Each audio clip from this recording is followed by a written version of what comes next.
अस्सलाम वालेकुम रहमतुल्लाहि बरकातहू। मेरे सभी किसान भाई, मेरे सभी दलित भाई, पिछड़े भाई, एससी भाई और बहादुरी के साथ, बेबाकी के साथ, बेखौफ बेलौस होके लड़ रहे हैं कुरैश जमात को अस्सलाम वालेकुम रहमतुल्लाहि बरकातहू। साथियों, यहाँ पर काफी तकरीरें हमने सुनी हुई है, काफी बातें आपके सामने हो चुकी हैं। मुझे लगता है कि एक दो सवालात हैं जो हमारे जहनों में पड़ रहे हैं। उन सवालात को भी हमको इस इजलास से, इस मंच से सामने लाने की जरूरत है। मैं आपको पूछना चाहता हूं कि ये जो बैन नाम का शब्द आया है कि इसको बैन कर दिए, उसको बैन कर दिए, इस पे पाबंदी ला लिए, उस पे पाबंदी ला लिए, तो ये पहली बैन नहीं थी जो भी बैन हुई। उस पे बैन आना ये पहला बैन नहीं है। इससे पहले कई चीजों पर बैन लगा हुआ है, कई कानून लाकर अलग अलग चीजों पे बैन लगा हुआ है। आप सब जानते हैं कौन कौन सी चीजों पे बैन लगा। भाई पहले 2 वर्ष से पहले क्या पे बैन लगाई थी सरकार ने? कहते गुटखा पे लगाई थी कि नहीं लगाई थी? रेती पे लगाई थी कि नहीं लगाई थी? फिर अब गुटके पे बैन लगाए, बाद में गुटके का धंधा करने वाले बर्बाद हुए कि चांदी हुई उनकी? बैन लगे बाद गुटके वालों की चांदी हो गई। रेती का धंधा करने वालों को रेती पे बैन लगा, तो रेती पे बैन लगे बाद रेती का धंधा करने वाले बर्बाद हुए कि उनकी चांदी हुई? उनकी चांदी हुई। बैन लगे बाद चांदी हो गई। और गोश्त का धंधा करने वाले को बैन करने के बाद में गोश्त का धंधा करने वाले बर्बाद हुए कि नहीं हुए? फिर चांदी किसकी हुई? बेचने वाले किसानों की चांदी हुई क्या? काटने वाले कसाबों की चांदी हुई क्या? खाने वाले मुसलमानों की चांदी हुई क्या? फिर चांदी किसकी हुई? गौ रक्षकों की चांदी हुई, नफरती चिंटुओं की चांदी हुई, बजरंग दल वालों की चांदी हुई, विश्व हिंदू परिषद वालों की चांदी हुई, और इनसे हाथ मिलाए वाले थोड़े से पुलिस वालों की चांदी हुई। और ये जितों की चांदी हुई, ये किसको सत्ता में बिठाते रहते हैं? ये कौन से पार्टी की चांदी करते रहते हैं? ये कोई सेक्युलर पार्टी की चांदी करते क्या? ये किसकी चांदी करते? बीजेपी की चांदी करते। इसका मतलब ये बैन बीजेपी की चांदी करने के लिए लगाए वाला है। बराबर है कि नहीं? सही है कि नहीं? अब दूसरा सवाल, अगर समझो शेरों को पहले शिकार करके बहादुर लोग मारते थे कि नहीं मारते थे? शिकार करने पे पाबंदी आई कि नहीं आई? पाबंदी आने के बाद शेरों की तादाद बची कि खत्म हुई? बची कि नहीं बची? बढ़ी कि नहीं बढ़ी? हरणों पे पाबंदी आई मारने की, तो हरणों की संख्या बढ़ी कि नहीं बढ़ी? बढ़ी ना। फिर बैलों पे पाबंदी आके 10 साल हो गए, बैलों की संख्या क्यों नहीं बढ़ी? गोवंश पे पाबंदी आई, 10 साल से सरकार बोल रही हमने काटना बंद कर दिए। अब 10 साल से बैला काटना बंद है, तो बैलों की तादाद तेलंगाना की तुलना में, तेलंगाना में गोवंश बंदी है क्या? है क्या? तेलंगाना में बैला कटते कि नहीं कटते? कटते कि नहीं कटते? सैकड़ों कटते, सैकड़ों कटते, हजारों कटते, 10 साल में लाखों कटे कि नहीं कटे? अब ये 10 साल में तेलंगाना में लाखों बैला कटने के बाद भी तेलंगाना में बैलों की संख्या बढ़ गई, और महाराष्ट्र में 10 साल से बैला कटने पे पाबंदी आने के बाद भी बैलों की संख्या कम हो गई। ये कैसा हुआ? फडणवीस, देवेंद्र फडणवीस,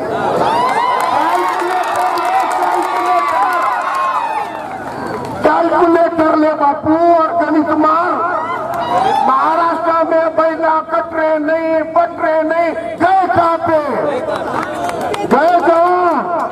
कौन खा गया? किसके नाम पे खा गया? देवेंद्र फडणवीस को सवाल पूछो। बिरादरी के लोगों को कहना चाहता हूं, एक एजाज इतना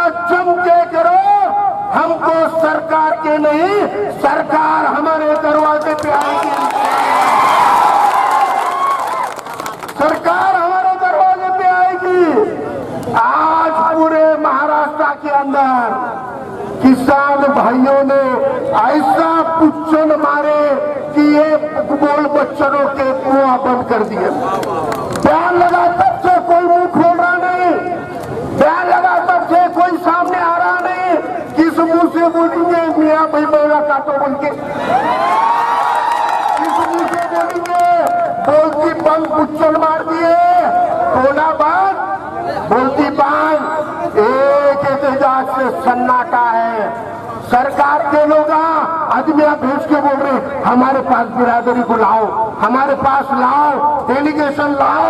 और फिर डेलीगेशन में बिरादरी में आंदोलन बंद करने का नहीं भी बोली तो सरकार का मंत्री बोल रहा अब हमारी बात हो गई, अब ये बंदी उठ गई। बोले अरे जब तक तुम्हारी बंदी उठेगी नहीं तब तक हमारा आंदोलन थमेगा नहीं। यह ऐलान कुरैशी बिरादरी का है। यहाँ कहा गया कुछ मांगे हैं। अभी सबसे बड़ा हम गोवंश हत्याबंदी के कानून के आड़ में गुनाह होते हुए देख रहे हैं।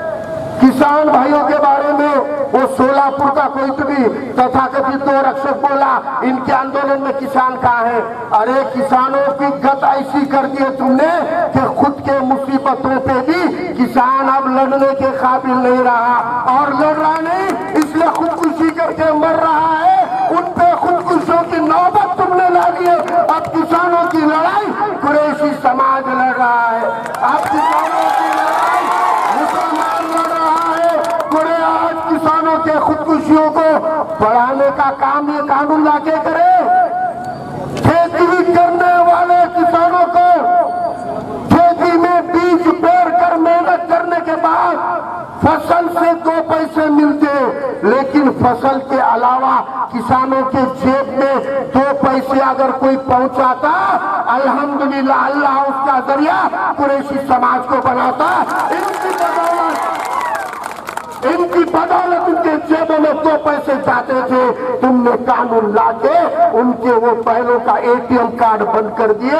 आज उनकी हाल औलाद के तालीम को पैसा लगा तो बैल की जोड़ी बेचते थे। आज दवाखाने में ऑपरेशन को पैसा लगा तो बैल की जोड़ी बेचते थे। वो बैल की जोड़ी नहीं थी, किसानों का एटीएम कार्ड था जो गाय की कैश होता था। और ये एटीएम कार्ड की बैंक कौन सी थी? तो जमीयतुल कुरैश थी। ये बैंक का एटीएम कार्ड था वो कि लाओ पैसा लेके जाओ, जो कीमत बाजार की है 2 पैसे बढ़ के देते थे, कम नहीं करते थे। ये हमारा आज कानून लगा रहे, आज बोल रहे कि कौन सा कानून दुरुस्त करना पड़ता। अरे गडकरी ने बहुत ही वीडियो डाल रहा मुसलमानों से हमदर्दी के, और मियां भाई भी गडकरी के वीडियो फुल वायरल कर रहे व्हाट्सएप पे। देखो अच्छा बोला कि नहीं? अरे अच्छा बोलू न को अच्छा कर। गडकरी के मंत्री पद में एनिमल क्रुएल्टी एक्ट लगाने की वजह अगर कोई वाहतुक में जानवरों की वाहतुक करना है उसके नियम नहीं है।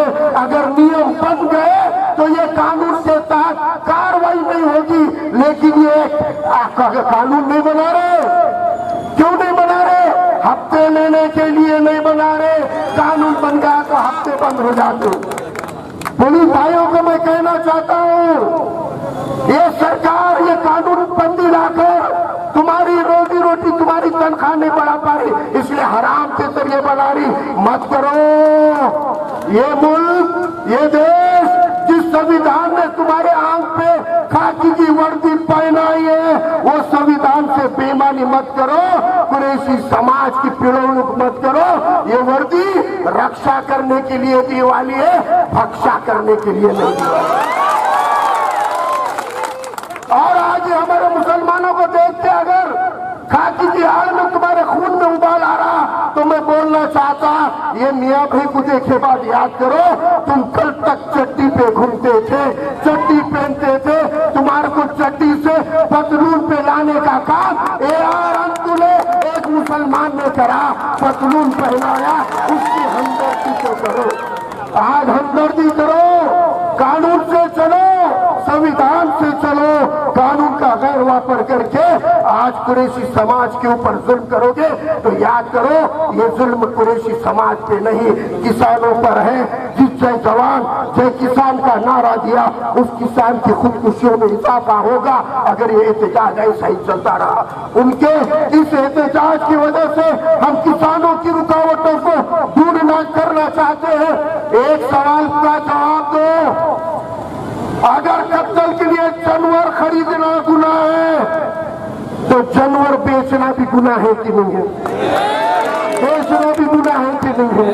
फिर खरीदे बोल के हम पे जब गुनाह दाखिल करते, जिस दिन हमारा व्यापारी पुलिस के सामने जिद करेगा खरीदने का गुनाह मेरे पे कर रहे तो बेचने का गुनाह ये दाखिले वाले पे करो, उस दिन किसान गुनहगार बन जाएंगे। लेकिन हमने ये जिद नहीं की, किसानों को हम गुनहगार नहीं बनाना चाह रहे थे, किसान भाइयों को भी गुनहगार बनाना ये सरकार की नीयत है। लेकिन पूरे समाज व्यापारी समाज उसके लिए रुका है। मेरा पाँव भी 2 बार दबा दिए, मेरा पाँव भी 2 बार दबा दिए, अब मैं भी रुक रहा हूँ। जाने से पहले कहता हूँ इस एहतजाज को ये एक लीडर का, एक जमात का, एक कौम का एहतजाज नहीं है, ये हर कुछ बहुजन का है। भारत में मुसलमान 15% है लेकिन नॉन वेज खाने वाले 76% है। ये बहुजनों का, ये शेरों की खुराक है, ये बहुजनों की खुराक है। अगर बजरंग दल इसकी आड़ में आएगा तो इंशाअल्लाह बहुजन दल बना के उनको जवाब दिया जाएगा, बहुजन दल बना के जवाब दिया जाएगा। इस एहतजाज को मैं अपने अपने फैमिली के साथ साथ मेरी पार्टी, मेरे कायद अली जनाब प्रकाश अम्बेडकर साहब और वंचित बहुजन आघाड़ी की पूरी तारीख का ऐलान करता हूँ, जगा लेता हूँ। अस्सलाम वालेकुम, अल्लाह हाफिज, जय भीम, जय संविधान।